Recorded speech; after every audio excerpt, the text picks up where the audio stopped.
कैसे हैं आप सभी? आई होप आप लोग बहुत अच्छे होंगे। तो बच्चों, इस लेक्चर के थ्रू आप लोग के लिए लेकर आए हैं नया चैप्टर, जिसके थ्रू हम क्या करने वाले हैं, NCERT question answer plus additional question answer करने वाले हैं। देखेंगे किस तरीके से आपको कॉन्सेप्ट को इस चैप्टर के थ्रू समझाया गया है और आपके एनसीईआरटी के बैक एक्सरसाइज में कितने क्वेश्चंस दिए गए हैं। तो बच्चों, क्लास 10 के लिए चैप्टर नंबर 7 ज्योग्राफी का लास्ट चैप्टर है, जिसका नाम है लाइफलाइन ऑफ नेशनल इकोनॉमी। तो बच्चों, राष्ट्रीय जो अर्थव्यवस्था होता है, जो नेशनल इकोनॉमी होती है, उसके लिए क्या जरूरी होता है? तो बच्चों, किसी भी कंट्री की जो इकोनॉमिक ग्रोथ है वो किसी पर डिपेंड होती है, वहां की गुड एंड सर्विसेज और उसके मूवमेंट पर डिपेंड होती है ना।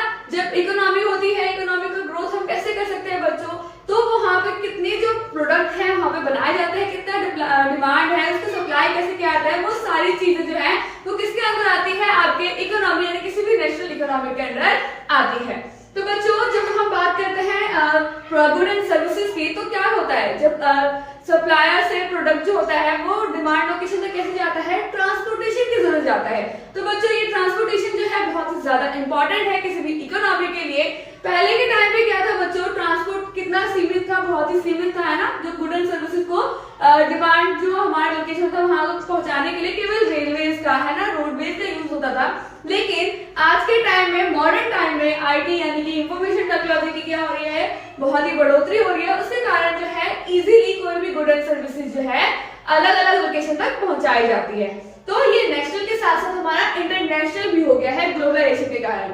तो यही चैप्टर में पूरा स्टोरी के रूप में बताया गया है कौन कौन से ट्रांसपोर्ट की जो है कहाँ कहाँ जरूरत होती है, किस तरीके से जो है हम गुड एंड सर्विसेज के ट्रांसपोर्टेशन को इतना इजी बना सकते हैं और फास्ट बना सकते हैं। आई होप बच्चों आपको एनसीईआरटी क्वेश्चन आंसर के साथ साथ एडिशनल क्वेश्चन आंसर के जरिए आपको पूरा चैप्टर इस लेक्चर के थ्रू कवर हो जाएगा। तो बिना किसी देरी के स्टार्ट करते हैं अपना लेक्चर को, देखते हैं कि क्वेश्चंस क्या पूछे गए हैं आपके एनसीईआरटी एक्सरसाइज में।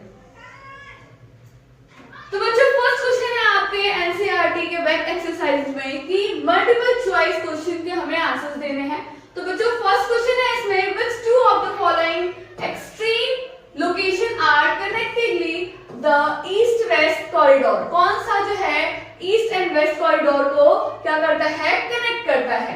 मुंबई एंड नागपुर कॉरिडोर की बात की गई है। ऐसा कौन सा कॉरिडोर है जो हमारे ईस्ट और वेस्ट कॉरिडोर को जोड़ता है लोकेशन को? मुंबई एंड नागपुर, मुंबई एंड कोलकाता, सिलचर और पोरबंदर, या फिर नागपुर एंड सिलीगुड़ी। तो बच्चों, ईस्ट और वेस्ट कॉरिडोर की बात की गई है, इसमें सामान्य दूरी होने के कारण जो है इसमें क्या किया गया है, एक कनेक्टिविटी बनाई गई है, कनेक्ट किया गया है इन दोनों लोकेशन को। तो इसका सही आंसर होगा बच्चों आपका ऑप्शन नंबर सी, यानी कि सिलचर एंड पोरबंदर। तो बच्चों, सिलचर कहाँ है आपका, असम में है, और पोरबंदर कहाँ पे आपका, गुजरात में है, जो कि क्या कर रहा है, ईस्ट से वेस्ट को, वेस्ट कॉरिडोर को जोड़ता है, कनेक्ट करता है। तो आपका सही आंसर होगा ऑप्शन नंबर सी। नेक्स्ट है, which mode of the transportation reduce transhipment losses and delays. ऐसा कौन सा ट्रांसपोर्ट है बच्चों जो ट्रांस और शिपमेंट लॉसेस और डिलेज को कम करता है? ठीक है, इनके समय अंतराल को साथ के साथ लॉसेस को भी कम करता है और डिले को भी कम करता है। रेलवे है, पाइपलाइन है, रोडवेज है या वाटरवे है? कौन सा ट्रांसपोर्टेशन जो कि रिड्यूस करता है इन संभावनाओं को, लॉसेस को और डिले को? तो बच्चों, आपका सही आंसर हो जाएगा पाइपलाइन, यानी कि ऑप्शन नंबर बी। पाइपलाइन जो है कैसे ट्रांसपोर्टेशन के रूप में हमारे काम आता है, जो ट्रांस और शिपमेंट के लॉसेस और डिलेज को कम करता है, यानी कि आपका ऑप्शन नंबर बी जो है वो सही हो जाएगा। नेक्स्ट क्वेश्चन पूछा गया बच्चों, which one of the following state is not connected with the HVJ pipeline? Okay, यानी कि HVJ जो सिटीज है इनके पाइपलाइन के साथ जो जुड़ती नहीं है वो कौन सी है, कौन सा स्टेट है वो? मध्य प्रदेश, गुजरात, महाराष्ट्र या उत्तर प्रदेश?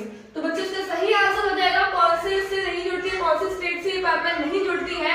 तो ये है आपका महाराष्ट्र, ऑप्शन नंबर सी।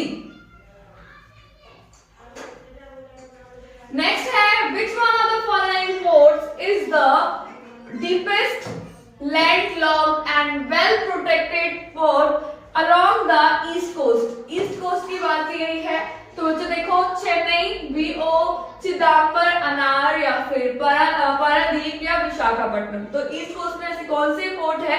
तो वो है आपका option number D, Visakhapatnam. Visakhapatnam की बात जो है इसमें इस पोर्ट के जरिए की गई है।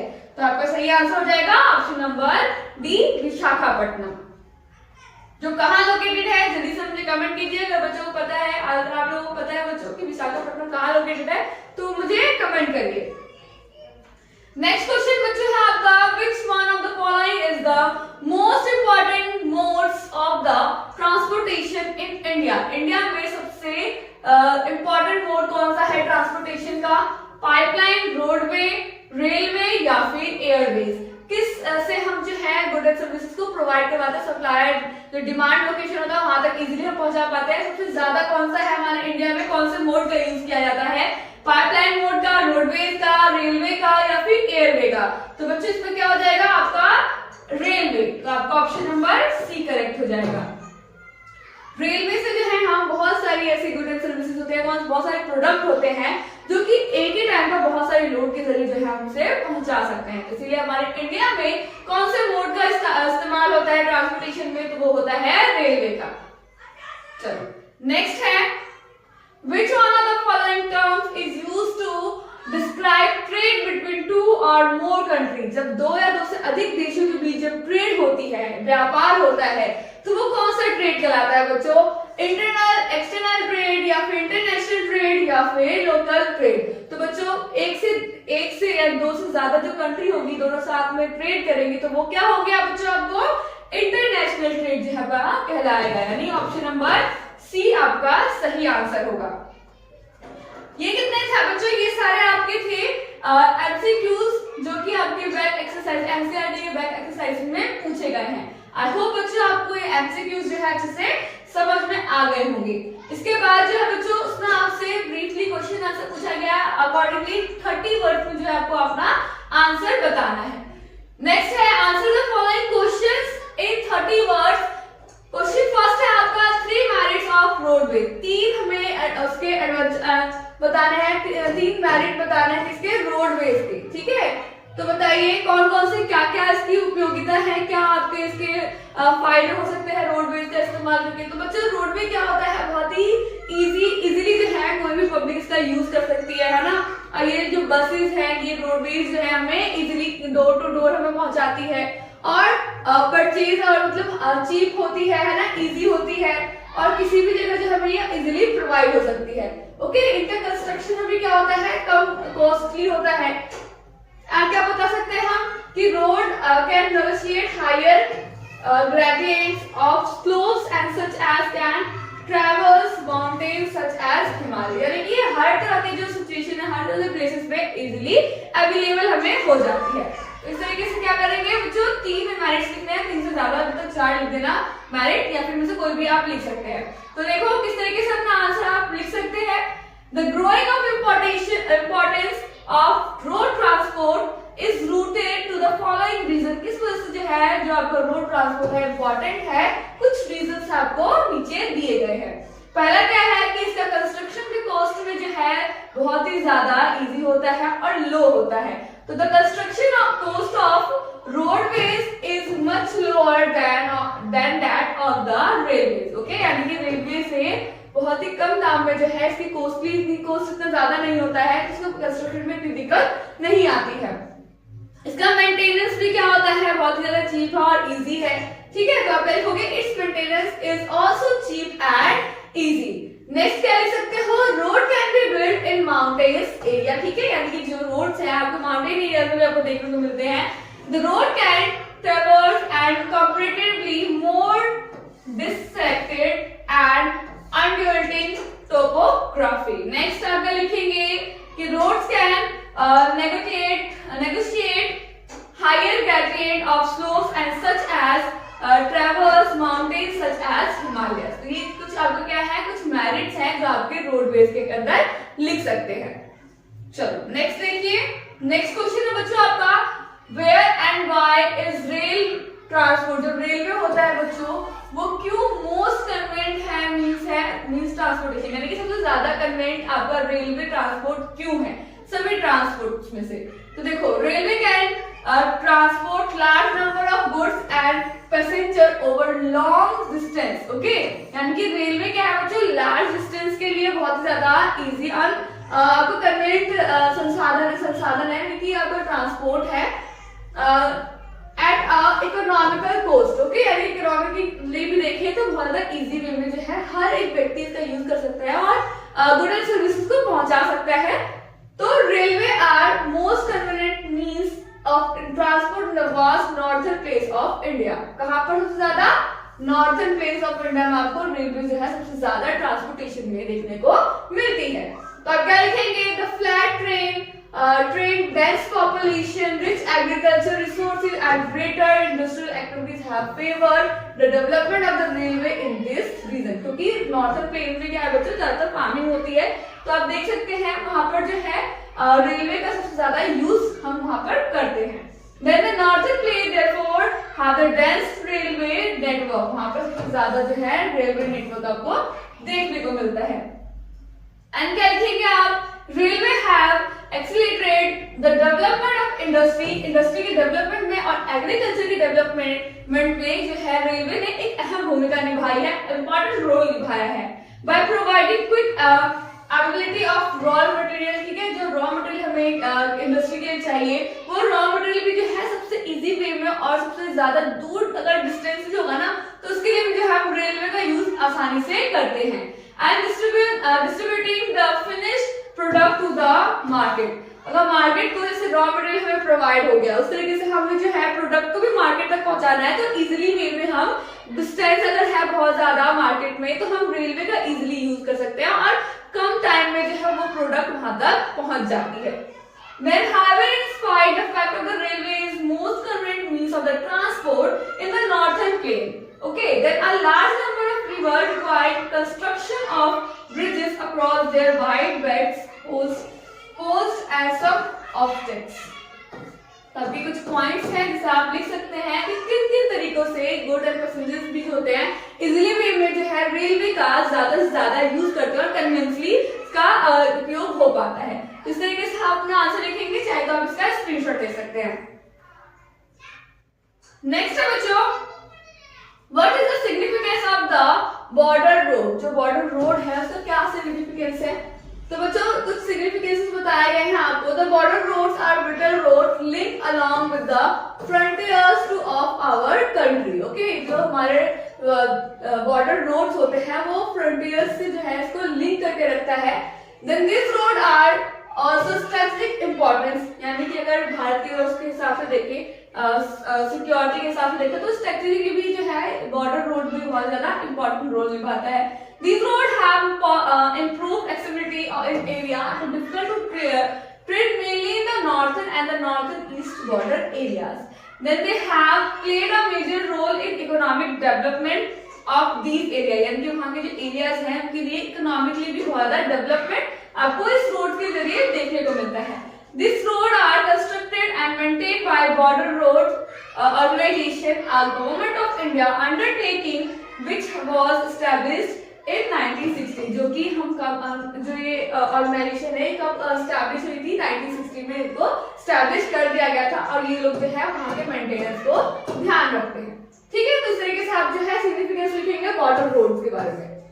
चलो नेक्स्ट देखो, तो नेक्स्ट क्वेश्चन है बच्चों आपका कि ट्रेड क्या होता है। ठीक है, व्यापार क्या होता है, इंटरनेशनल और लोकल ट्रेड में डिफरेंस क्या है।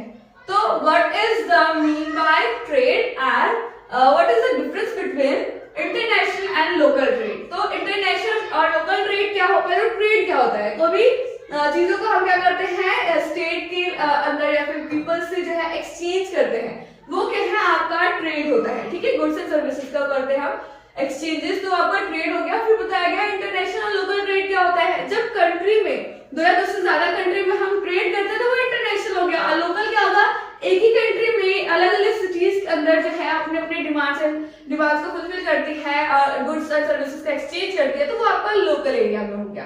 तो इसी तरीके से हमको क्या करना है, डिफरेंस जो है आपमें शो करना है। तो पहले आप बताएंगे कि ट्रेड क्या होता है। तो ट्रेड को मेनली टू पार्ट में बताया गया है, इंटरनेशनल नेशनल यानी लोकल ट्रेड भी हम इसे बोल सकते हैं, नेशनल भी बोल सकते हैं। तो ट्रेड क्या होता है एक्चुअली में, तो exchange of goods among people, state, region and countries is known as trade। वो क्या हो गया, आपका व्यापार हो गया। तो आप डिफरेंस कैसे करेंगे इंटरनेशनल और लोकल ट्रेड में? तो इंटरनेशनल ट्रेड क्या होती है, जो भी कमोडिटी होती है, जितने भी गुड्स एंड सर्विसेज होते हैं, वो किसके बीच एक्सचेंज होता है? दो या दो से ज्यादा कंट्रीज के बीच होता है। तो क्या लिखोगे आप लोग? The exchange of commodities between two और more countries termed as international trade। and then आप local trade कैसे लिखोगे? local trade is carried within cities, okay, towns or village। exchange of item take place in local market where item of local needs are created to, catered to।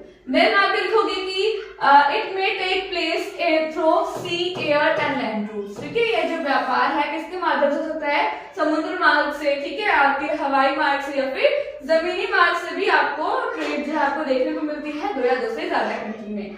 और ये कहां से होगा? इसमें भी आप जो है रोड्स का, रेलवे का और इनलैंड वाटरवे का यूज करते हैं। ठीक है, फिर exports and import R component of the international trade. ये क्या है? आपके एक्सपोर्ट और इंपोर्ट जो है कंपोनेंट है आपके किसके? इंटरनेशनल ट्रेड के। या तो कुछ हम भेजेंगे या फिर कुछ हम मंगाएंगे, तो वो क्या हो गए? दो टर्म है आपके, एक्सपोर्ट और इंपोर्ट किसके टर्म है? ये इंटरनेशनल ट्रेड के हैं। देन सेल एंड परचेज जो है कंपोनेंट है आपके किसके? लोकल ट्रेड के। देन आप क्या लिखेंगे? Advancement of the international trade of a country is an index to its economic prosperity. यानी कि जो जितना हम क्या कर सकते हैं, अपने सामान को दूसरी कंट्री में भेजेंगे, तो ये क्या हो गया? हमारे इकोनॉमिक को उतनी ज्यादा ग्रोथ मिलती है। It is therefore considered the economic barometer of the country. किसी भी कंट्री का जो है इकोनॉमिक बैरोमीटर कहलाता है ये इंटरनेशनल ट्रेड। देन आपका लोकल ट्रेड क्या है? Advancement of the local trade is a sign of economic prosperity of the local people, जो कि लोकल पीपल के इकोनॉमिक को और बढ़ाता है। ओके, जिस तरीके से आप क्या करोगे? डिफरेंस क्रिएट करोगे और एक करके इसका आंसर लिखोगे। इस तरीके से आप इसका आंसर लिखोगे तो आपको सही मार्क्स मिल जाएंगे। आप इसका स्क्रीनशॉट ले सकते हैं। नेक्स्ट है आंसर देना है आपको कितने? 120 वर्ड्स में। पहले आपको 30 वर्ड था, अब आपको 120 वर्ड है। इसमें फर्स्ट क्वेश्चन पूछा गया आपसे, why are the means of transport and communication called the lifeline of the nation and its economy। जैसे मैंने चैप्टर जब स्टार्ट किया था बच्चों, तो इंट्रो मैंने थोड़ा बता दिया था कि क्यों जो है किसी भी कंट्री के लिए हम ट्रांसपोर्टेशन को और कम्युनिकेशन को लाइफलाइन बोलते हैं किसी भी नेशनल इकोनॉमी के लिए। तो कुछ इसमें आपको रीजंस बताए गए हैं क्यों जो है किसी भी इकोनॉमी के लिए कम्युनिकेशन प्लस में ट्रांसपोर्टेशन इंपॉर्टेंट होता है। तो ट्रांसपोर्टेशन क्यों इंपॉर्टेंट होता है? ताकि जो है इकोनॉमिक और ज्यादा से ज्यादा क्या सके? ग्रोथ कर सके। ग्रोथ कैसे करेगी? जब हमारे गुड एंड सर्विसेज जितने भी डिमांड होंगे उनको हम फुलफिल करेंगे, है ना, एक्सपोर्ट इंपोर्ट करेंगे, तो इससे क्या होगा? हमारी जो प्रॉस्पेरिटी है, हमारे नेशनल प्रॉस्पेरिटी वो भी इंक्रीज होगी। कम्युनिकेशन से, आईटी सेक्टर के बढ़ने से क्या हो रहा है? हमारे यहाँ पे टेक्नोलॉजी आ रही है। टेक्नोलॉजी का हम बच्चों के साथ जितने भी लोग हैं उनका यूज करते हैं और उससे हम क्या होते हैं? हमारा डेवलपमेंट होता है। तो डेवलपमेंट जो इकोनॉमी है और जो डेवलपमेंट हमारी जो कम्युनिकेशन और जो ट्रांसपोर्टेशन है वो सारे क्या है? इंटरलिंक्ड है। तो देखो बच्चों कैसे इसका आंसर लिखेंगे आप लोग। Today we are living in the age of communication using telephone, television and wealth and the internet. True, it's true ना कि हम आज के टाइम ऐसे कौन से उसमें हम रह रहे हैं, हम आज कम्युनिकेशन जहां पर सबसे ज्यादा होती है ना, चाहे इंटरनेट के थ्रू हो चाहे टेलीविजन के थ्रू हो, हमें कुछ भी इंफॉर्मेशन होता है तो हमें तुरंत इंफॉर्मेशन जो है इजीली अवेलेबल हो जाता है। तो ये क्या सा एज है? हमारा एज ऑफ कम्युनिकेशन है। फिर even books, magazine, newspaper are important means of the communication, right भाई? मीन्स ऑफ कम्युनिकेशन है ना ये हमारा। न्यूज़पेपर है, मैगजीन है, बुक्स है। Various means of transport communication have reduced distance bringing world closure.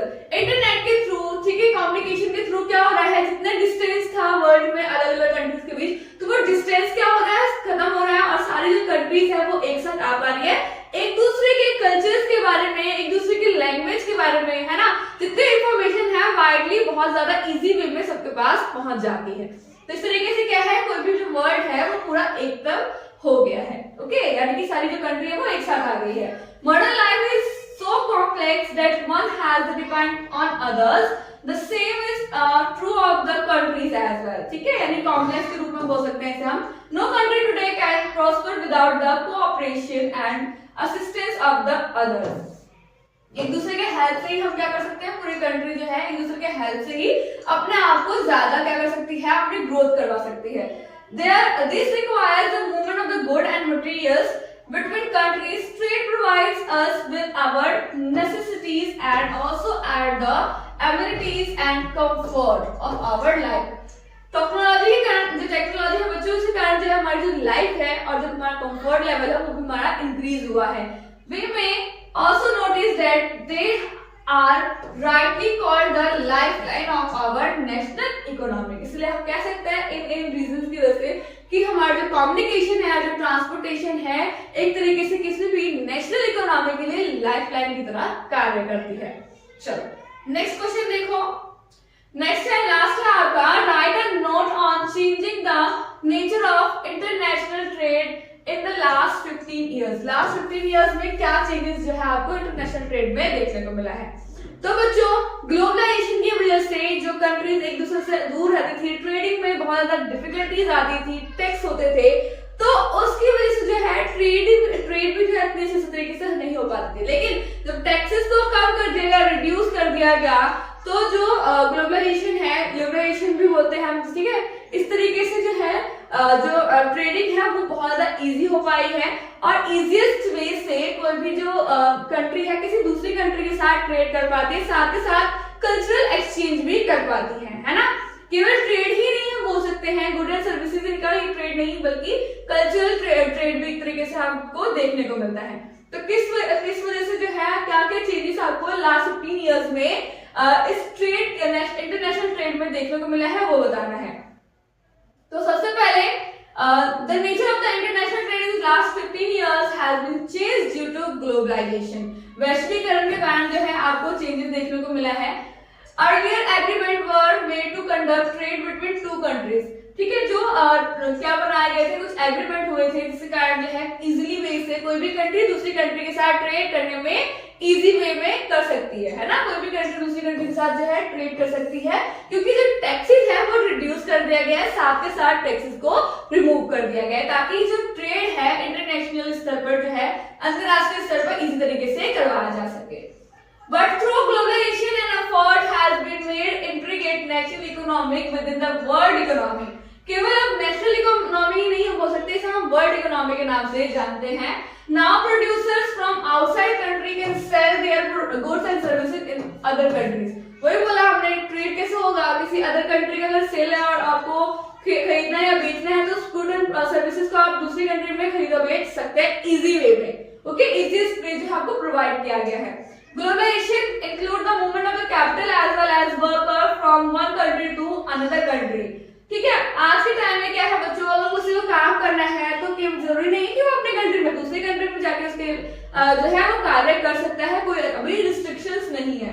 The restrictions on the import of the good has been removed. जो मैंने पहले बताया, जो इंपोर्ट कर सकते हैं गुड्स को, वो क्या कर दिया गया, रिस्ट्रिक्शन को रिमूव कर दिया गया है, टैक्सेस को रिड्यूस कर दिया गया है।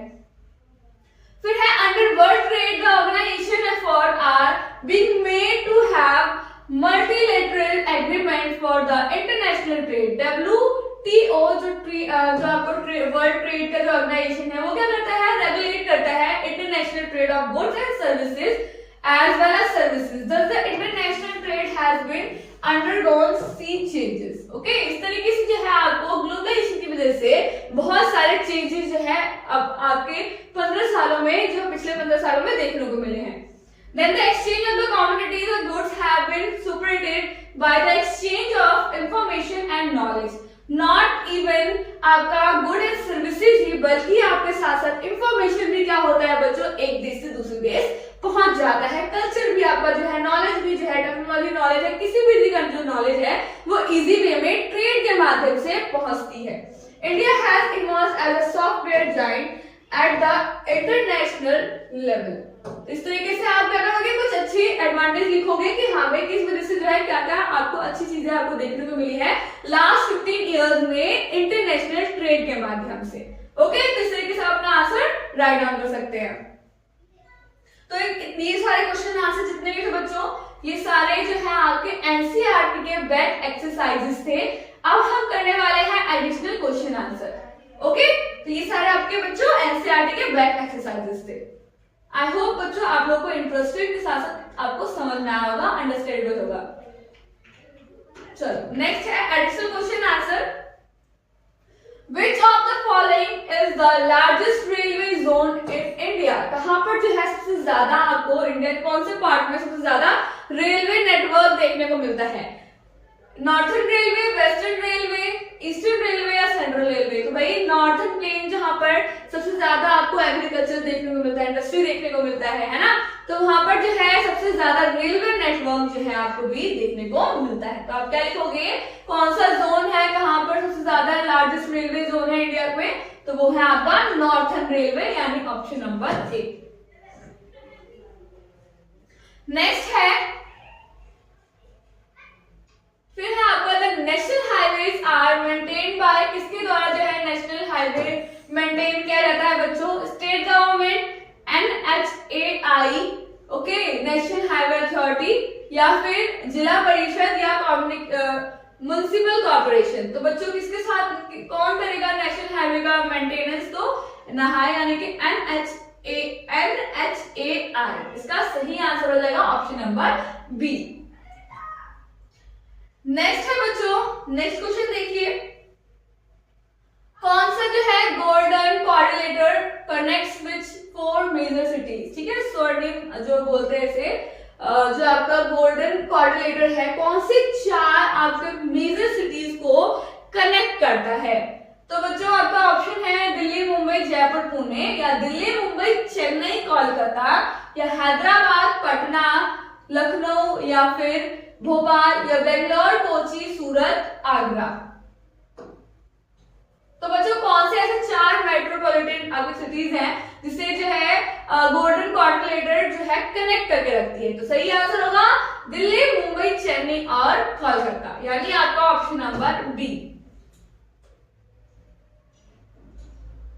फिर है बच्चों, which port is the first to be developed after independence? यानी स्वतंत्रता के बाद पहली ऐसी कौन सी बंदरगाह है जिसको सबसे ज्यादा पहले उसको डेवलप किया गया? ओके, विभाजन के बाद जो है बच्चों, जो आपका पाकिस्तान में जो पोर्ट चला गया था, इसके कारण जो है उसकी भरपाई करने के लिए एक ऐसा बंदरगाह को एस्टेब्लिश किया गया, उसको डेवलप किया गया ताकि जो है इकोनॉमिक बनी रहे, अच्छी बनी रहे। ठीक है, तो मुंबई, विशाखापट्टनम, कांडला या फिर चेन्नई? तो आपका सही आंसर होगा कांडला, यानी कि option number C. Next is, which of the following is the cheapest means of transportation in India? सबसे चीपेस्ट, सबसे सस्ता ट्रांसपोर्ट कौन सा है, कौन सा माध्यम है ट्रांसपोर्ट का? रेलवे, रोडवे, वाटरवे या एयरवे हमारे इंडिया के अंदर? तो वो है आपका वाटरवे, यानी ऑप्शन नंबर सी। नेक्स्ट है कुछ वेरी शॉर्ट क्वेश्चन आंसर बच्चों, जिसका आंसर आपको देना है। What is the total length of the national highway in India? Total length बताना है आपका नेशनल हाईवे का इन भारत के अंदर। तो उसका होगा अबाउट 1.32 लाख अप्रोक्स। ठीक है, इतने किलोमीटर जो है आपका अप्रोक्सीमेटली आप उसे बता सकते हैं कि नेशनल हाईवे क्या है टोटल लेंथ ऑफ इंडिया में। तो about 1.32 lakh kilometre in India. Okay, next, name one international airport in India. कोई भी एक इंटरनेशनल एयरपोर्ट का नाम बताओ भारत के। तो आप क्या लिखोगे? Indira Gandhi international airport. वो कहाँ लोकेटेड है आपका? नई दिल्ली में। ओके, इस तरीके से आप इसका आंसर लिखोगे।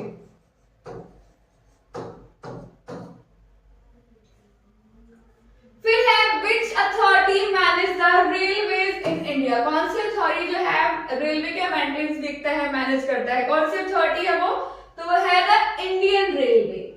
देन 2 टाइप ऑफ वाटरवे बताना है। तो इनलैंड होता है और एक ओवरसी होता है। तो आप क्या लिखोगे? इनलैंड वाटरवेज और ओवरसीज वाटरवेज। नेक्स्ट है एसटीडी, किस चीज के लिए स्टैंड करती है, क्या इसका मतलब होता है? तो आप क्या लिखोगे? सब्सक्राइबर, फिर subscriber trunk and dialling. Okay, ये आपका क्या होगा? एसटीडी का फुल फॉर्म हो जाएगा। Then name one port located in the eastern coast of India। वो भी एक जो है पोर्ट का नाम बताओ जो कि आपके ईस्टर्न कोस्ट में है, आपके इंडिया में ईस्टर्न कोस्ट पे कौन सा आपका पोर्ट लोकेटेड है, तो वो चेन्नई पोर्ट आप लिख सकते हैं। नेक्स्ट है आपका कुछ शॉर्ट क्वेश्चन आंसर, ओके, जिस तरीके से हमने एमसीक्यू किया उस तरीके से हमने वेरी शॉर्ट किया, उसी तरीके से कुछ शॉर्ट क्वेश्चन आंसर है बच्चों। Then why are road preferred over railways? Railway के ऊपर हम रोडवे का यूज करते हैं क्योंकि बच्चों जो रोडवे होता है ना उसका जो मेंटेनेंस होता है वो कॉस्ट जो भी है वो इजी होता है और थोड़ा कम प्राइस में होता है ना, इजीली हमें प्रोवाइड होता है, डोर टू डोर आपको ट्रांसपोर्टेशन हमसे बोल सकते हैं, सर्विसेज हमें प्रोवाइड करवाता है। शॉर्ट डिस्टेंस के लिए, हिली एरियाज के लिए जो है आप रोडवे का इजीली यूज कर सकते हैं। और क्या लिख सकते हैं आप कि मतलब जो चीजें जल्दी खराब हो जाती है उस चीज को अगर हमें दूसरे स्टेट के सिटीज तक पहुंचाना है तो हम इजीली जो है रोडवेज का यूज कर सकते हैं। फिर क्या लिखोगे आप, किस तरीके से आंसर लिखना है आपको, road can constructed easily at lower cost, okay. तो आपका फर्स्ट एडवांटेज हो गया कि लोअर कॉस्ट पे इजीली हम प्रोवाइड करता है, हर लोग जो है इसका उपयोग कर सकते हैं। Then they provide door to door services and they are ideal for short distance and hilly areas, understand? Then perishable goods can be transported quickly, जो चीजें जल्दी खराब हो सकती है, जो भी गुड सर्विसेज जल्दी खराब होते हैं उसको इजीली वे में जल्दी से जल्दी जो है आप ये जो बस के थ्रू आप पहुंचा सकते हैं आपके कहां पर, डिमांड लोकेशन पर। नेक्स्ट है what are the advantage of the waterway, क्या आपके कुछ फायदे बताने हैं किसके, वाटरवेज के। तो ये कौन सी है, बहुत ज्यादा चीपेस्ट वे आपका मींस है ना, मींस ऑफ ट्रांसपोर्ट है। Then suitable for bulky and heavy goods, जो बहुत ज्यादा हैवी गुड्स है आपकी गुड्स है उनको पहुंचाने के लिए रोड वाटरवे जो है बहुत ज्यादा इजी वे में आप पहुंचा सकते हैं। Fuel efficient and environment friendly होता है ये, रिड्यूसेस प्रेशर और रेल एंड रोड ट्रांसपोर्ट, ठीक है, यानी कि रेल और रोड ट्रांसपोर्ट के प्रेशर को बहुत ज्यादा कम कर देता है, कौन, इसके उपयोग से, वाटरवे के यूज से। इस तरीके से आप इसका आंसर लिख सकते हो। नेक्स्ट है what is the significance of golden quadrilateral, तो जो आपके गोल्डन क्वाड्रिलेटर है वो कौन कौन से है, मेजर 4 सिटीज हैं आपकी जिसको कनेक्ट करता है, दिल्ली, मुंबई, कोलकाता एंड चेन्नई। और क्या होता है, इंप्रूव करता है ट्रांसपोर्ट की एफिशिएंसी को, रिड्यूस करता है ट्रैवल टाइम को, boost trade and industry and tourism को भी ये बढ़ाता है ना, और एनहांसेस नेशनल इंटीग्रेशन, ओके। इस तरीके से आप जो इसके आंसर लिख सकते हैं। नेक्स्ट है why is air transport important for India, air transport जो है इंडिया के लिए इंपॉर्टेंट क्यों है बच्चों, most suitable for difficult train like the Himalayas, जो दूर दराज जो आपके कुछ हिमालय में कुछ जगह है वहां पे पहुंचने के लिए जो है आप इजिली एयर ट्रांसपोर्ट का यूज कर सकते हैं, है ना। Then useful to speedy and transport और अर्जेंट गुड्स, अर्जेंटली हमें गुड्स को प्रोवाइड करवाना है ना, डिमांड अगर उस पे लोकेशन पर, तो आप इजीली से एयर ट्रांसपोर्ट का जल्दी से जल्दी यूज कर सकते हैं, स्पीडी होता है ये। Plays vital role during natural climatic for rescue operation, rescue के लिए तो कोई जगह है जहां पर कुछ लोग फंस गए हैं उनके रेस्क्यू के लिए जो है सबसे ज्यादा यूज क्या चीज हो सकता है, एयर ट्रांसपोर्ट, और जल्दी से जल्दी इसके यूज हो सकता है। देन कनेक्ट करता है ये रिमोट और इनएक्सेसिबल एरियाज को, ठीक है, यानी कि ऐसे एरिया जहां तक पहुंचना बहुत ज्यादा मुश्किल है उन एरिया तक पहुंचना एयर ट्रांसपोर्ट के जरिए इजी बनाता है। तो इस तरीके से बच्चे ये सारे कुछ क्वेश्चंस है आपके जो कि आपके एनसीईआरटी के चैप्टर नंबर 7 जो है आपका ज्योग्राफी में इसको कंप्लीट करता है। ये सारे आपके एडिशनल क्वेश्चन आंसर थे बच्चों। आई होप आपको एक क्वेश्चन आंसर और जो सब कुछ समझ में आया होगा, इंटरेस्टिंग लगा होगा। सो थैंक यू फॉर वॉचिंग। अपने फ्रेंड्स के साथ भी इसको शेयर कीजिए ताकि उनके एनसीईआरटी क्वेश्चन के साथ साथ उनको एडिशनल क्वेश्चन आंसर भी इजीली प्रोवाइड हो सके, उनके प्री बोर्ड के एग्जाम भी इजीली से हो सके और उनकी तैयारी हो सके। So thank you for watching, bye bye.